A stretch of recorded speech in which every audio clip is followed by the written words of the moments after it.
السلام علیکم ورحمۃ اللہ وبرکاتہ۔ جہنم میں موجود دو لوگوں کی ہوشیاری۔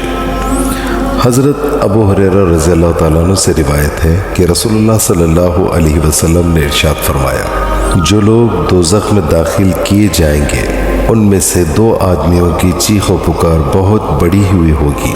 اللہ سبحانہ و تعالیٰ حکم دیں گے، ان دونوں کو باہر نکالو۔ جب ان کو باہر نکالا جائے گا تو اللہ تعالیٰ پوچھیں گے، کس وجہ سے تمہاری چیخ و پکار اتنی سخت ہو گئی ہے؟ تو وہ کہیں گے، یہ ہم نے اس لیے کیا تھا کہ آپ ہم پر رحم فرمائیں۔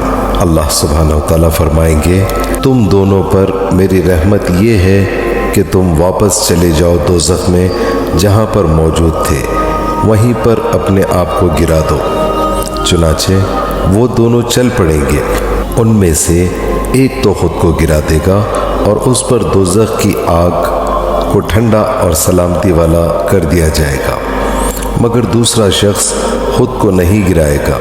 اللہ سبحانہ و تعالیٰ پوچھیں گے کہ تمہیں کس بات نے منع کیا کہ تم نے اپنے آپ کو اس طرح سے نہیں گرایا جس طرح تمہارے ساتھی نے اپنے آپ کو گرا دیا ہے؟ وہ عرض کرے گا، یا رب العالمین، میں امید کر رہا تھا کہ آپ مجھے دوزخ سے نکالنے کے بعد دوبارہ اس میں داخل نہیں کریں گے۔